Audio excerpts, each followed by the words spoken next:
염증 예방이. 구독해주시면 유익한 영상으로 찾아뵙겠습니다. 좋아요도 꼭 부탁드려요. 내장지방 다이어트 9계명. 1. 식사는 길게 하기. 빨리 먹을 경우 뱃살이 쉽게 찔 수밖에 없는데 그 이유는 인슐린 때문입니다. 인슐린은 혈당을 처리하는 동시에 지방을 합성시키는 호르몬입니다. 급하게 먹는 속도만큼 혈당이 치솟고 이를 조절하기 위해 췌장에서는 인슐린을 과잉 분비하게 되는데요. 혈중 인슐린 수치가 높으면 지방이 쉽게 쌓여 살이 잘 찌는 체질로 변합니다. 식사를 20분 이상 천천히 하는 습관을 들이면 뱃살이 잘 찌지 않습니다. 2. 수시로 물 마시기. 우리 몸에서 노폐물이 빠져나갈 수 있는 유일한 방법은 땀과 대변, 소변을 통해서인데 모두 물이 있어야만 가능합니다. 일단 노폐물이 잘 빠져나가야 좋은 것을 채울 수 있습니다. 또한 물을 대사시키는 과정에서도 칼로리가 소비됩니다. 그래서 물을 마시고 배출시키는 것만 잘해도 다이어트 효과가 극대화됩니다. 3. 흰쌀밥을 현미밥으로 바꾸기. 4. 밥은 소식하기. 밥을 줄이고 반찬을 통해 각종 비타민과 미네랄 등을 충분히 섭취함으로써 대사 과정을 촉진시켜 내장지방은 빠지고 덤으로 피부가 좋아지는 효과까지 얻을 수 있습니다. 이때 반찬을 짜게 먹으면 물을 많이 들이켜게 되어 부종이 생기고 혈압이 높아지는 등 부작용이 발생할 수 있습니다. 밥은 소식하고 반찬은 싱겁게 먹는 것이 핵심입니다. 5. 단백질 충분히 섭취하기. 하루 적정 단백질 섭취량은 체중 1kg당 1g 정도로 계산하면 되는데 예를 들어 몸무게가 60kg라면 하루 60g 정도의 단백질이 필요한 셈입니다. 그리고 몰아서 섭취하는 것보다 식사할 때마다 두부, 콩, 생선, 계란, 닭고기 같은 단백질을 골고루 섭취해야 효율이 올라갑니다. 6. 저녁 식사 가볍게 하기. 가끔 저녁에 회식을 하거나 친구들과 만나 좋은 시간을 보내는 것 정도는 괜찮습니다. 자주 반복되지만 않으면 말이지요. 저녁 식사 모임 후 조금 과식한 것 같은 날에는 집에 들어가기 전에 일부러 걷거나 달밤에 체조라도 해서 그날의 과잉 칼로리는 그날 해결하고 잠자리에 드는 것이 좋습니다. 7. 간식 챙겨 먹기. 간식은 잘만 활용하면 내장 지방을 빠르게 없애는 데 도움이 됩니다. 이는 배가 고프지도 않은데 주정부리를 챙겨 먹으라는 말이 아닙니다. 허기진 상태에서 식사를 하게 되면 폭식과 과식을 하게 되니까 이럴 때는 식간의 허기를 면할 정도로만 간식을 먹는 것이 좋습니다. 다이어트용 간식으로는 아몬드, 캐슈너트, 해바라기 씨 같은 견과류, 당근이나 샐러리 같은 채소 스틱 정도가 적절합니다. 8. 설탕을 멀리하기. 설탕은 뇌의 쾌락 중추를 자극해 도파민을 분비시켜서 기분을 좋아지게 하는데 이 회로를 자주 사용하면 내성이 생기기 때문입니다. 또 설탕은 혈당이 치솟는 혈당 스파이크를 일으켜 인슐린 분비를 증가시키는데 혈액 속에 인슐린이 많으면 조금만 먹어도 살이 찝니다. 문제는 우리가 의식하지 않는 사이 모르고 섭취하는 설탕입니다. 가공식품이나 음료수 등이 이에 속합니다. 이런 식품에 들어가는 정제당, 액상과당, 옥수수 시럽 같은 첨가당은 내장 지방을 쌓이게 하고 염증을 일으키는 주원인이 됩니다. 집에서 요리할 때만이라도 설탕 사용을 최소화하고 평소에도 설탕이 들어간 가공식품은 멀리하면서 건강을 적극적으로 챙기시길 바랍니다. 9. 걷기 운동하기. 내장 지방을 태우려면 대사 과정에서 산소가 필요합니다. 유산소 운동 중에서는 오래 하더라도 지치지 않는 운동이 효과적인데 그 이유는 지방을 분해하고 녹이려면 시간이 오래 걸리기 때문입니다. 그래서 내장지방 다이어트 시 가장 추천하는 운동 중 하나가 걷기 운동입니다. 제대로만 걸으면 달릴 때보다 더 빠르게 지방을 연소시킬 수 있습니다. 특히 아침 공복의 걷기 운동은 뱃살을 빼는 데 가장 효과적이고요. 뱃살 금기 음식 3가지. 뱃살을 찌우는 음식으로 한국인이 가장 주의해야 하는 것은 탄수화물입니다. 밥을 주식으로 하고 빵, 면, 떡, 과자 같은 정제 탄수화물을 계속해서 자주 먹는 습관은 탄수화물 과잉 섭취를 부릅니다. 그 중에서도 지금 소개할 3가지 음식은 늘어나는 뱃살과 만성염증 때문에 고민하는 분들이라면 조금은 멀리 하시는 것이 유리합니다. 1. 초밥. 초밥은 가공 없이 날 것으로 섭취하는 데다 장인 정신 고급스러운 이미지 때문에 건강식으로 여기기 쉽습니다. 그러나 초밥은 패스트푸드와 크게 다르지 않습니다. 실제 에도 시대로 거슬러 올라가면 초밥은 거리에서 빠르게 대량의 식사를 제공하기 위해 준비된 음식으로 포장마차에서 팔았다고 합니다. 초밥은 먹는 속도가 굉장히 빠르고 그런 만큼 혈당을 빠르게 치솟게 하는 음식입니다. 그런 초밥이 내장 지방에 적이 되는 이유는 또 있습니다. 초밥에는 설탕이 들어간다는 사실이지요. 초밥에 사용되는 밥은 식초, 설탕, 소금을 약 2대 1대 0.5의 비율로 섞은 단촛물로 가능합니다. 게다가 양도 적지 않습니다. 밥 한 공기를 약 200g으로 보는데 초밥 10개만 먹어도 약 250g이니 밥 한 공기를 훌쩍 웃도는 양이 됩니다. 2. 짜장면. 가볍게 즐기는 짜장면은 1인분이 약 864칼로리나 되는 꽤 무거운 한 끼 식사입니다. 무려 공깃밥 3그릇과 맞먹는 칼로리지요. 보통 면, 춘장, 돼지기름, 채소, 고기 등의 재료들을 기름에 가열하는 방식으로 제조하기 때문에 내장지방 축적에 최적화된 메뉴라고 할 수 있습니다. 하지만 높은 칼로리보다 더 주의해야 할 것이 있습니다. 캐러멜 소스를 넣은 춘장인데요. 요즘에는 캐러멜 색소와 감미료를 넣어 대량 생산하는 경우가 많아졌습니다. 짜장 소스는 춘장에 식용유와 돼지기름을 넣고 볶아 만드는데 캐러멜 소스가 열과 만나 산화되면서 최종 당화산물, 즉 당독소를 만들어냅니다. 당독소는 몸에서 빠져나가지 않고 혈관벽에 들러붙어 혈관을 녹슬게 하여 염증을 일으키기 때문에 주의해야 합니다. 짜장면을 건강하게 즐기려면 번거롭더라도 짜장 소스를 직접 만들어 먹는 것이 좋습니다. 춘장은 최대한 적게 넣고 양파를 많이 넣어 간을 조금 싱겁게 합니다. 3. 떡볶이. 떡볶이는 한국인의 소울푸드지만 안타깝게도 떡볶이 떡과 소스 조합은 내장지방에 치명적입니다. 떡은 고밀도 탄수화물이기에 내장지방에 쉽게 쌓이게 하고 설탕을 듬뿍 넣은 떡볶이 소스는 전분과 당의 함량이 매우 높기 때문이지요. 여기에 나트륨 함량도 높아서 1일 나트륨 섭취 기준치의 60에서 70%에 육박하는 달고 짠 단짠 음식입니다. 집에서 만들어 먹을 수 있는 밀키트 제품도 대부분 원재료를 확인해보면 떡볶이 국물에도 진한 맛과 풍미를 위해 춘장이나 짜장 분말이 첨가되어 있는 경우가 있습니다. 이는 짜장면과 마찬가지로 당독소 함유량이 높은 음식이라는 뜻입니다. 특히 당뇨 환자는 삼가야 할 음식이고 복부비만과 고지혈증이 있는 사람도 자주 먹어서는 안됩니다.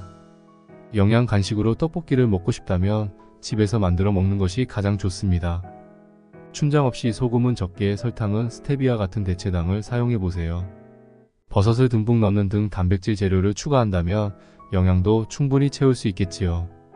내장 지방을 활활 태우는 걷기 운동법. 걷기 운동의 가장 큰 차별점은 심박수인데요. 심박수를 끌어올려야 숨이 차면서 산소 흡입량이 많아지고 산소 흡입량이 많아져야 지방을 활활 태울 수 있기 때문입니다. 단순히 걷기만 해서는 심박수가 올라가지 않거든요. 그런데 심박수가 너무 올라도 문제입니다. 지방이 타지 않고 근육에 저장된 글리코겐이라는 탄수화물만 급하게 끌어다 쓰기 때문입니다. 지방이 효율적으로 연소되는 심박수는 본인 최대 심박수의 70% 정도인데요. 220에서 나이를 뺀 뒤 0.7을 곱하면 적정 지방 연소 심박수가 나옵니다. 예를 들어 50세라면 최대 심박수는 220-50은 170이고 여기에 0.7을 곱한 값인 119가 지방 연소가 가장 활발하게 일어나는 심박수가 되는 것입니다. 걷기 운동으로 심박수를 지방 연소 구간까지 끌어올리는 방법은 간단합니다. 속도를 높이는 것입니다. 계속해서 속도를 높여 걸으면 숨이 차고 심박수가 올라가는데 일정한 간격을 두고 속도를 빠르게 다시 느리게 조절합니다. 이렇게 속도를 높였다가 낮추기를 반복하며 걷는 것을 인터벌 워킹이라고 합니다. 염증을 줄이는 근육 호르몬. 2007년 응용생리학 저널에서 발표된 논문에는 근력 운동을 하면 운동에 관여하는 근육인 골격근에서 마이오카인이라는 호르몬을 분비한다는 내용이 담겨 있습니다.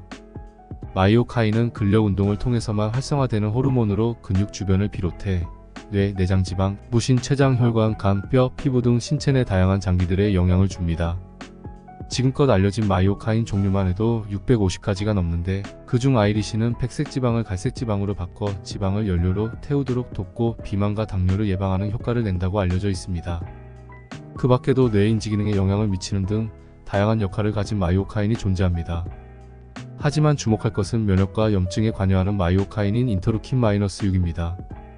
운동할 때마다 근육에서는 인터루킨-6이 분비되어 코르티솔 생성을 자극하고 염증을 억제하는 작용을 합니다. 관절에 생기는 대표적인 만성염증 질환인 류머티즘성 관절염에도 운동을 통한 마이오카인 분비가 항염증 반응을 유도해서 잠재적 치료법이 될 수 있음이 밝혀진 바 있습니다. 따라서 근육에 자극을 주는 꾸준한 운동은 내장지방 제거뿐만 아니라 마이오카인의 원활한 분비를 위해서도 반드시 필요합니다. 운동을 통한 근육 호르몬 생성은 만성염증에서 해방되기 위한 자가 호르몬 요법이나 다름없습니다. 보디빌더처럼 무리하게 근육을 키우라는 말은 결코 아니고 여성은 체중 대비 근육량 30에서 35%, 남성은 40에서 45% 정도면 적절합니다. 염증의 주범 백색가루. 만성염증은 꼭 바이러스나 세균 같은 외부 침입자를 통해서만 생기는 것이 아닙니다. 신체 내부의 요인으로 발생하는 만성염증도 상당한데 그중 만성염증을 일으키는 주범이 바로 설탕입니다. 과도한 설탕 섭취는 건강에 큰 문제가 됩니다. 단순히 치아를 썩게 하는 데서 그치는 것이 아니라 염증이 잘 생기는 체내 환경을 만드는 역할을 합니다. 스위스 치리 대학교 내분비내과 교실에서는 29명의 건강한 남성에게 매일 설탕이 첨가된 음료를 마시게 했습니다. 그리고 3주 후 혈액 검사를 해보니 모든 사람의 염증 지표가 상승하였으며 체중, 공복혈당, 그리고 나쁜 콜레스테롤이라고 알려진 LDL 콜레스테롤까지 증가하는 모습을 보였습니다. 비만인을 대상으로 한 연구에서도 같은 결과가 나왔습니다. 6개월간 매일 설탕 첨가 음료 한 캔을 섭취한 그룹의 염증 수치와 통풍을 유발하는 요산 수치가 증가했고, 설탕이 없는 다이어트 소다를 마신 그룹의 요산 수치는 증가하지 않은 것을 확인할 수 있었습니다. 세계보건기구 WHO가 권장하는 1일 당류 섭취량은 2000칼로리를 섭취하는 성인 기준 약 25g입니다.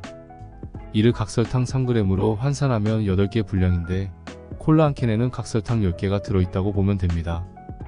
이 외에도 우리가 자주 섭취하는 빵이나 과자, 떡 등에도 알게 모르게 설탕이 많이 들어가 있습니다. 실제 한국인의 평균 1일 당류 섭취량은 60에서 70g 수준이라 기준치를 훨씬 웃돌고 있지요. 설탕뿐만이 아닙니다. 가공식품에 많이 들어가는 당류인 과당은 더 큰 문제입니다. 대부분의 음료수와 자양강장 음료에는 액상과당이 첨가됩니다. 액상과당은 특히 간에 부담을 주는데 당을 지방으로 전환시켜 지방간이 생기게 하고 더 진행되면 간에 염증을 발생시킵니다. 혈압과 혈당을 상승시키고 식욕 조절 회로를 교란시켜 살이 쉽게 찌는 환경을 조성하며 전신 염증을 일으키는 첨가당이지요. 설탕 대신 대체당은 괜찮을까? 최근에는 설탕 대신 대체당이나 대체감미료가 인기를 끌고 있습니다. 설탕처럼 달지만 칼로리가 거의 없고 혈당에 거의 영향을 주지 않아서 당뇨 환자가 먹어도 무방하기 때문입니다. 단, 다양한 대체 감미료가 인체 내 어떤 부작용을 초래할지에 대해서는 아직까지도 연구 중이니 무턱대고 과하게 섭취하는 일은 피하시길 바랍니다. 먼저 인공적인 방법으로 합성된 합성 감미료들이 있습니다. 사카린, 아스파탐, 스크랄로스, 아세서팜, 포타슘이 이에 해당됩니다. 설탕보다 당도가 200에서 300배 높고 칼로리는 제로이며 가격이 저렴하기에 여러 가공식품에 사용되기도 합니다. 가정에서 직접 구매할 일은 없지만 알아두면 가공식품 구입 시 어떤 합성 감미료가 쓰였는지 확인하는 데 도움이 됩니다. 합성 감미료 중에서 가장 주의해야 할 것은 아스파탐입니다. 1965년 미국에서 개발된 아스파탐의 칼로리는 1g당 4칼로리로 설탕과 비슷하지만 설탕보다 200배 이상 달아 적은 양으로 당도를 높일 수 있어 제로 칼로리 음료나 막걸리에 많이 첨가됩니다. 과도한 섭취 시 인체에서 포르말데히드로 변해 암을 일으킨다는 연구 결과가 있으므로 가급적 섭취하지 않는 것이 좋습니다. 꿀, 메이플 시럽, 코코넛 슈거 등 자연에서 얻은 천연당이 있습니다. 꿀은 몸에 좋은 거 아니에요? 라고 물어보시는 분들이 많은데 여기엔 함정이 있습니다. 천연당은 모두 자연유래 물질이기 때문에 몸에 좋은 비타민과 미네랄을 함유하고 있지만 설탕처럼 포도당이나 과당이 함유되어 있어 혈당에도 영향을 미칩니다. 특히 당뇨 환자는 방심하고 많이 먹으면 안 됩니다. 천연 추출 감미료는 식물의 잎이나 과일, 종자에서 추출한 성분으로 만든 대체당입니다. 스테비아, 나은과 알룰로스, 자일로스가 여기에 해당되지요. 자연유래 성분에서 추출했지만 가공 과정을 거치기 때문에 꿀이나 메이플 시럽 같은 천연당과는 다르다고 할 수 있으며 혈당이 오르지 않더라도 과잉 섭취는 주의하는 것이 좋습니다. 결론적으로 설탕을 듬뿍 사용하는 것보다는 대체당을 쓰는 것이 낫습니다. 그러나 대체당에 의지해서 여전히 단맛에 중독된 상태로 있게 되면 만성염증의 굴레에서 벗어나기 어렵습니다. 대체당은 장내 미생물총에 영향을 미치기 때문입니다. 마지막 편을 기대해주세요.